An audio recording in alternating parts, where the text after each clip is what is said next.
Few game series have lasted as long as The Legend of Zelda. Now over 30 years old, the franchise has had many excellent games under its belt, as well as a few less than excellent ones, but hey, nobody's perfect. And with the newest one, Breath of the Wild, coming out in a few months, I thought it would be a good time to celebrate it by going over my top 10 favorite Zelda games. Before I begin, keep in mind that these aren't necessarily the games I think are objectively the best, these are just the ones I personally enjoy the most. With that in mind, let's get started.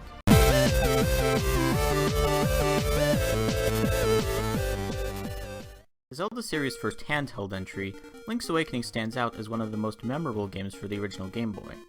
At the time, handhelds weren't powerful enough to have games with much depth, and most of them were just there to pass the time. They were fun, but disposable. Link's Awakening, on the other hand, went out of its way to feel like a fully fleshed out adventure.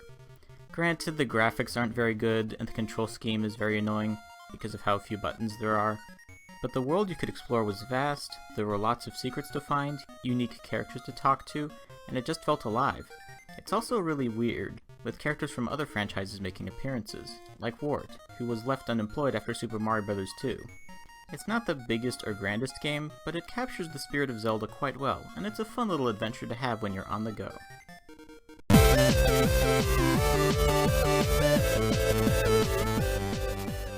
I was one of the few people who actually really liked Four Swords Adventure when it came out.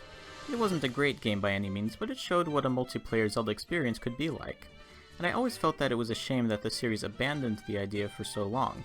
Granted, Phantom Hourglass and Spirit Tracks had multiplayer modes, but come on, they sucked. But finally, the series decided to have another go at multiplayer with Triforce Heroes, and it worked out pretty well. I sadly don't have friends in real life who bought it, but the online multiplayer is actually really good. The levels are nicely designed so that people can hop in and out as their time allows, providing good content without making them too long. One thing I like about Triforce Heroes is that it doesn't take itself too seriously. It's not trying to be some grand epic, it's just a silly little adventure, and I kind of love it for that. The single player mode is pretty bad, but the game's main focus is the multiplayer, and it succeeds in what it's trying to do quite well. Its servers may not be quite as lively as they were at launch, but I can still find people to play with, so it's still worth returning to. Of course, if the game does ever die and become unplayable with others, then I'm afraid I'll have to retroactively take this spot away from Triforce Heroes, and give it to Four Swords Adventure or something. Hopefully that won't happen, at least not in the near future.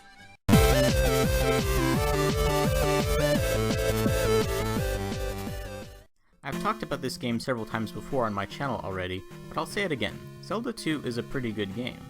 I know I'm odd for not liking the original Zelda very much, but I'm sorry, I just don't think it's aged very well. While Zelda 2 also hasn't aged completely gracefully, and does have its fair share of flaws, I still enjoyed it a lot. The good stuff just kept me coming back again and again, and the bad stuff never got too annoying. It's a unique take on the formula established by the first game that sadly has remained largely unexplored by the series as a whole. If you know of any spiritual successors that are similar to Zelda 2, feel free to let me know, as I would be most interested in them.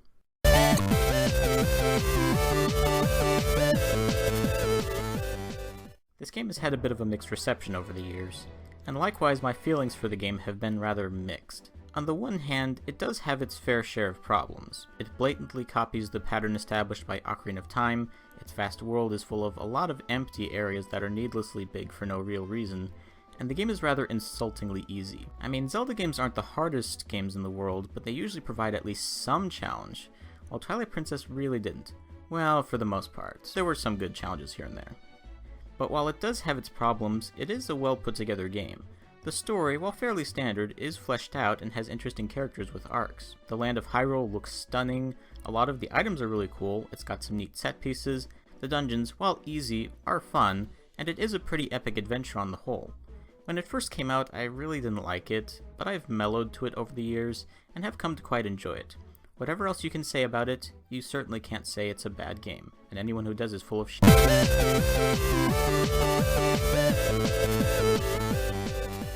Diminished Cap. The handheld Zeldas tend to be overshadowed by their console counterparts, which is a shame because many of them are actually really solid games, one of them being, of course, Diminished Cap. The game's unique premise is that you can shrink down to the size of an ant, and explore the world and reach places you couldn't normally. The game takes full advantage of this system, and gives this version of Hyrule a bit more depth. Add to that excellent dungeons, a good story with some nice twists and characters, a lot of engaging side quests, and you have a real gem of a game. My only real problem with it is that it is a bit on the short side.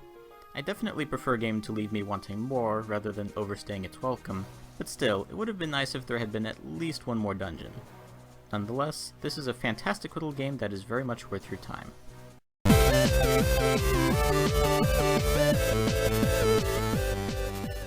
Spirit Tracks. And this is the point in the list where my credibility goes out the window for some people. What? How could you include Spirit Tracks? That game sucks. Well, first of all, this is a list of my favorite Zelda games. You can go make your own list if you like, but you don't have to be rude to people with different opinions. Secondly, while I won't say Spirit Tracks is a masterpiece, I do think it's a lot better than many people give it credit for. I suspect the main problem is that it's a direct sequel to the Phantom Hourglass, which was rather underwhelming.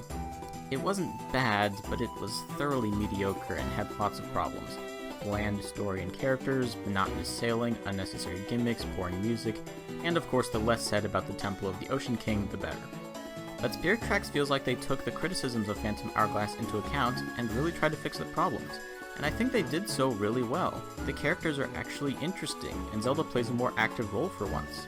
While the story itself is generic and has a number of plot holes, it's presented in a way that actually tries to feel grand and epic.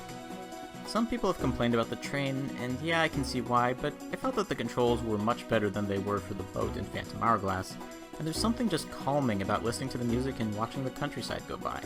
I don't know, maybe it's just because it's more interesting than the commutes I have to make in real life. The game incorporated a few gimmicks of the DS, but in a way that felt like they were adding to the game rather than being intrusive, like in Phantom Hourglass. And the music, oh lord, the music is one of the best soundtracks in the entire series, and that's saying something. And of course there's the Tower of Spirits, which takes everything that made the Temple of the Ocean King suck and tosses it down the garbage disposal. It's not timed, and while you can revisit areas you've already been to, you don't have to. You can just go to the next part, with Zelda helping you along the way. It's not perfect. The story doesn't always make sense, there's more emphasis on the side quests than on the actual main quest, and like Diminished Cap, it does feel rather short. But I enjoyed every minute of it. I've played through it many times and it never gets old. If there is any underrated game in the series, in my opinion, it's this one.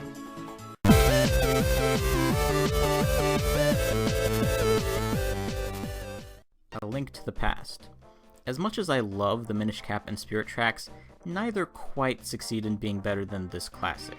A Link to the Past is by far the best 2D Zelda ever made. And while it does show its age a bit, it's still perfectly playable even today. I actually recently did a review of this game, which you can check out on my channel if you want to. I'm not sure what else to say about A Link to the Past at this point. I didn't play it until almost 2 decades after its original release, but it's one of the most enjoyable games I've ever played. Getting this high on the list is tough, as all of these games are phenomenal, but for me, A Link to the Past just barely misses the top 3.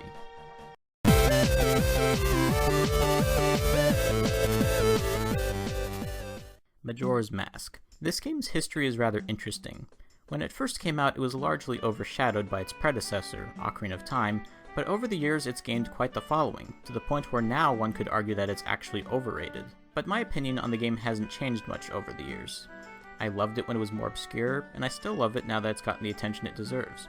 It takes the Zelda formula and does something unique and different with it, with lots of interesting characters and stories that all ultimately tie back into the main goal of the game, which is to stop the moon from destroying the world. This game has been overhyped by the internet in general, but sometimes something is popular because it's good, and that's certainly the case here.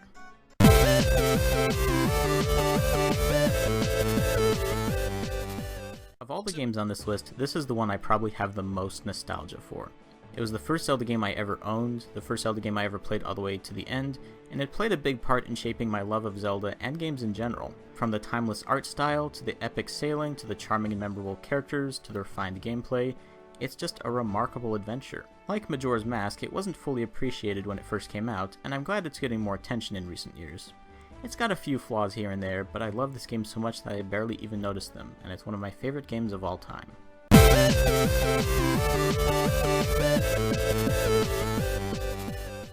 But while I love Wind Waker, I do love Ocarina of Time just a little more.